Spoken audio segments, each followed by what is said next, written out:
Welcome students, myself Dr. Satish Chand Pandey. Today's topic is Banker's algorithm in operating system. We have discussed earlier various types of algorithms in operating system. Now we will discuss Banker's algorithm. The Banker's algorithm is a resource allocation and deadlock avoidance algorithm that tests for safety by simulating the allocation for predetermined maximum possible amounts of all resources.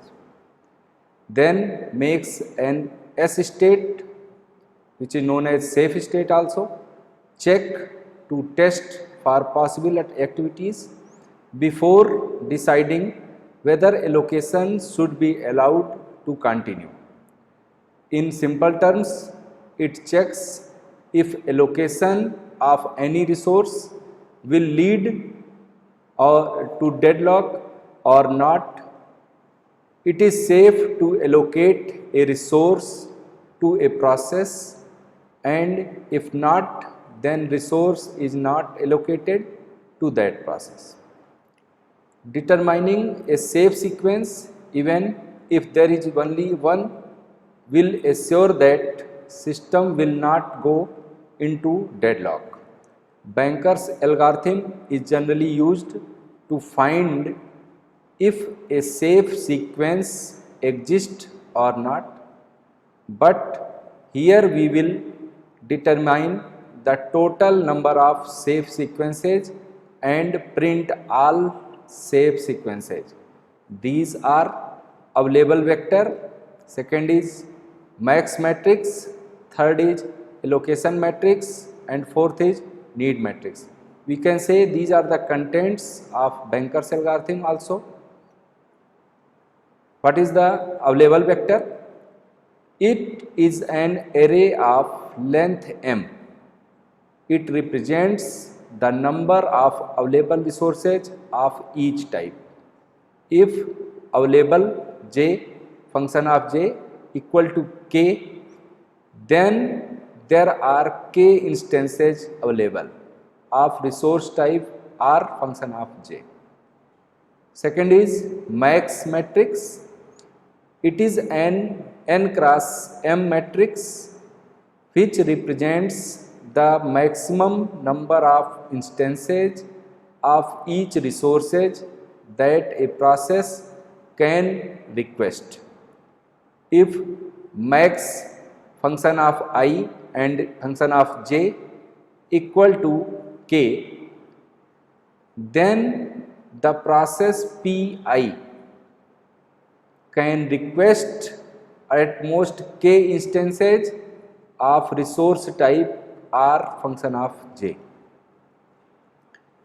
Third is allocation matrix. It is an n cross m matrix which represents the number of resources of each type currently allocated to each process. If allocation I and function of j equal to k, then process P function of I is currently allocated k instances of resource type r function of j. Fourth is need matrix. It is an n cross m matrix which indicates the remaining resource needs of each process. If need I function of j equal to k, then process Pi may need k more instances of resource type rj to complete its task. These are the four contents related to Banker's algorithm. Why Banker's algorithm is named so? This is the main question. Banker's algorithm is named so because it is used in banking system to check whether loan can be sanctioned to a person or not. Suppose that there are n numbers of account holders in a bank and the total sum of their money of capital S. If a person applies for a loan, then the bank first subtract the loan amount from the total money that bank has, and if the remaining amount is greater than S, then only the loan is sanctioned.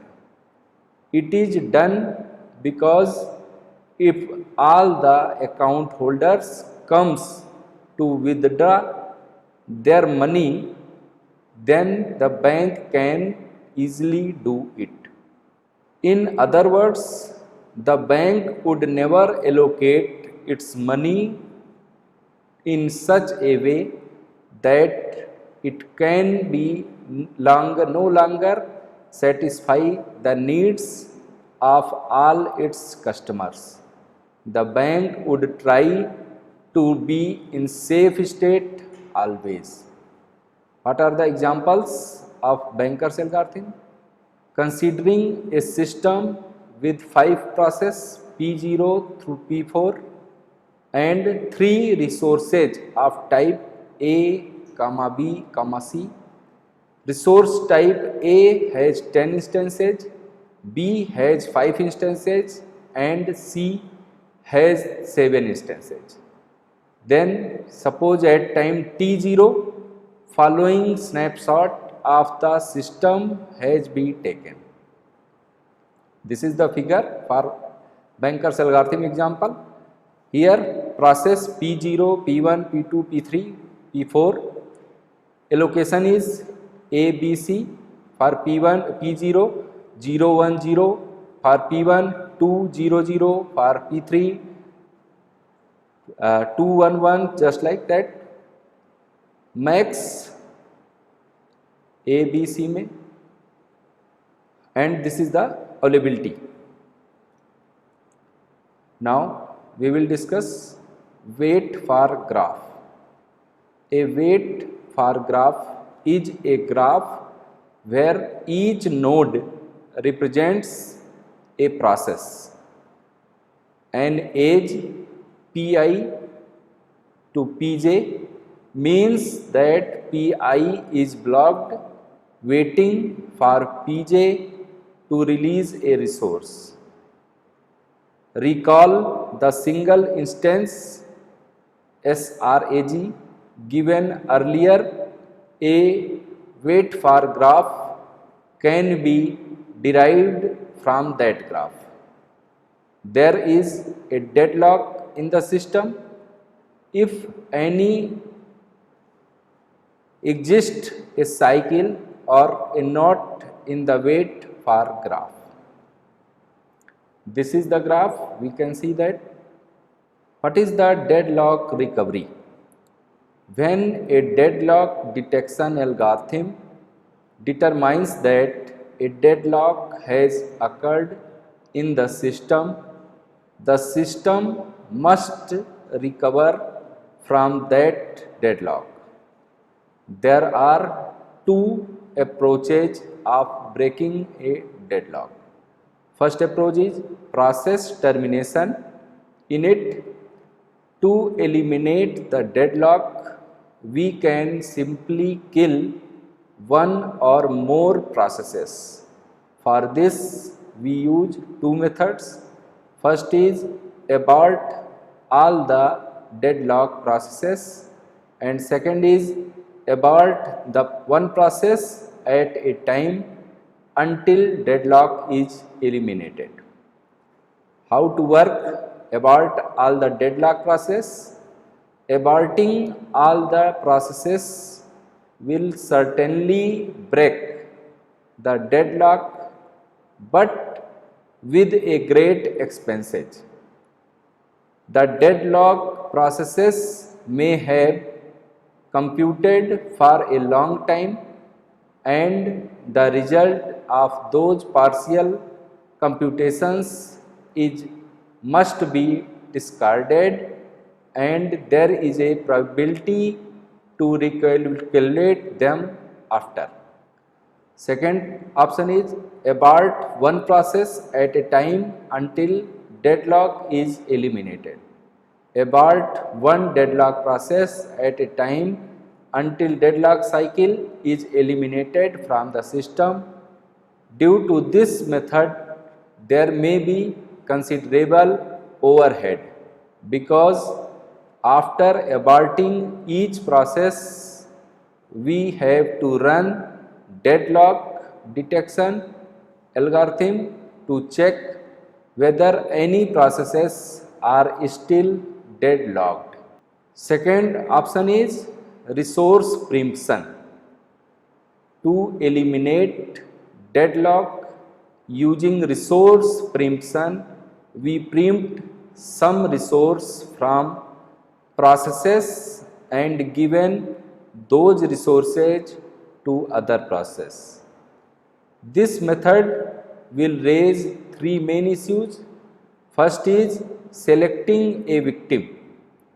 We must determine which resources and which processes are to be preempted and also the order to minimize the cost.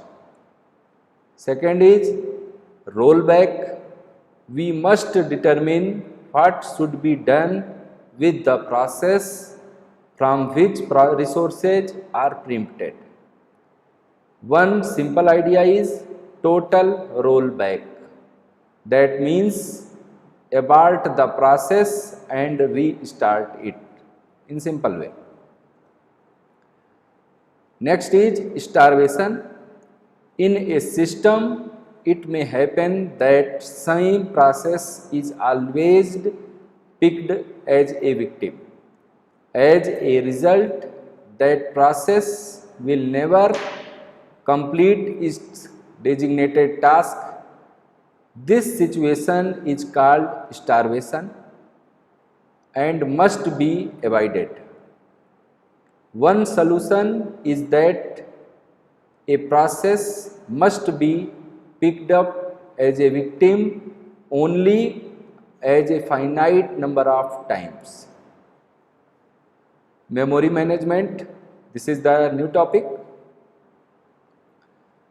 Memory management is the functionality of an operating system which handles or manages primary memory and moves process back and forth between main memory and disk during execution. Memory management keeps track of each and every memory location regardless of either it is allocated to some process or it is free. It checks how much memory is to be allocated to that process. It decides which process will get memory at what time.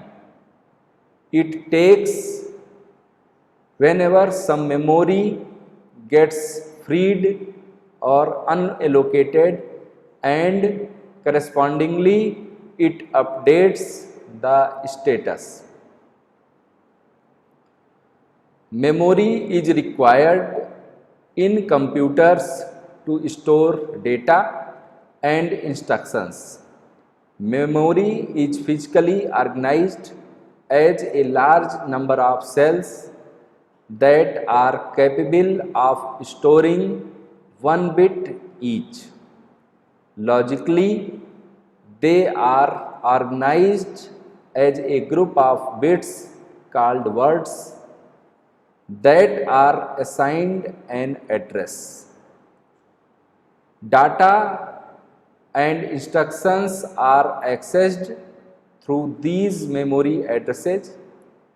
The speed of that memory which the memory addresses can be accessed determines the cost of the memory. Faster the memory speed, higher the price. This is the main thing. Main memory refers to a physical memory, that is the internal memory to the computer. The word main is used to distinguish it from external mass storage devices such as disk drive. Main memory is also known as RAM.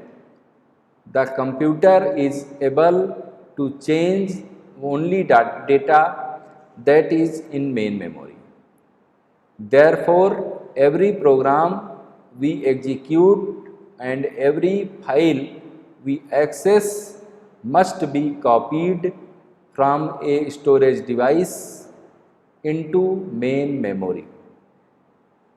All the programs are located in the main memory for the execution. Sometimes complete program is loaded into the memory, but sometimes a certain part of the routine of the program is loaded into the memory only when it is called by the program. This mechanism is called dynamic loading. This enhances the performance also. What are the levels of memory in operating system? Memory hierarchy of a computer system, it handles differences in speed. Hierarchy is a great way to say order of things like top to bottom, fast to slow, most important to least important. If we look at the memory hierarchy inside the computer according to the fastest to the slowest, then it is this content is first is CPU register, then cache memory, then main or primary memory, and next is secondary memory. We can see the block diagram of main memory hierarchy. In this figure, CPU is in one block, register file, cache level 1, cache level 2, main memory, secondary memory. These are shown in the following figure. Next part is CPU register. These high speed register in CPU serve as working memory for instruction and temporary storage of data. Typically, they create a general purpose register file to store data as it is processed. The capacity of 32-bit data word is typical of a register file, and each register can be read or written from within a single clock cycle. Next is cache memory. Nowadays, most computers contain another level of IC memory, sometimes several such levels known as cache memory, that is positioned logically between the CPU, register and main memory. Storage capacity of a cache is less than of main memory, but with an access time of 1 to 3 cycles, the cache is much faster than the main memory, because some or all of it can reside on the same ICs as the CPU. For high performance computers, caches are essential components unlike the other three types of memory. The cache is usually transparent to programmers. Simultaneously, a computer cache and main memory implement directly mapped external memory by the instruction of the CPU. Next is the primary memory. Computer memory can be said to be organized in a hierarchical way where memory with the fastest access speeds and highest cost lies at the top, whereas those with the lowest speed and hence lowest cost lie at the bottom. Based on the criteria, memory is of two types, primary and secondary also. The main feature of primary memory which distinguishes it from secondary memory are it is accessed directly by the processor, it is the fastest memory available. Each word is stored as well as it is volatile, that is, its contents are lost once power is switched off. As primary memory is expensive, technologies are developed to optimize its use. These are broad type of primary memory available. This is the block diagram of primary memory. We can say that primary memory categorized in two parts, random access memory and read-only memory. Random access is also categorized in two parts, DRAM, dynamic random access memory, and SRAM, static random access memory. Read-only memory is categorized PROM, programmable read-only memory, and EPROM, erasable programmable read-only memory. EPROM is also categorized in two parts, EEPROM and UVEPROM. Electrically erasable programmable read-only memory and ultraviolet erasable programmable read-only memory. This is the primary memory structure. Now the secondary memory is very large in capacity but much slower than memory. Secondary memory store system programs, large data files and the like are not consistently required by the CPU. The most and common example of secondary memory are magnetic hard disk and CD-ROMs, compact disk, only read memories, both of which have relatively slow electrical access mechanism. Storage capacity of several gigabyte is typical while access time is measured in milliseconds. Characteristics of secondary memory. These are some characteristics of secondary memory which distinguish it from primary memory. It is non-volatile, that is, it retains data when power is switched off. It is large capacity to the tune of terabytes. It is cheaper as compared to primary memory. Depending on whatever secondary memory devices is a part of CPU or not.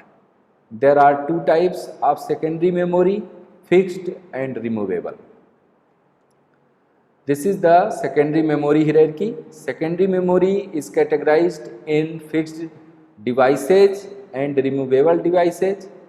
Fixed devices categorized in two parts, hard disk drive and CD drive. Removable disk drive is categorized pen drive and Blu-ray disc. Now this lecture is over. We will discuss another algorithms in the next lecture. Thank you.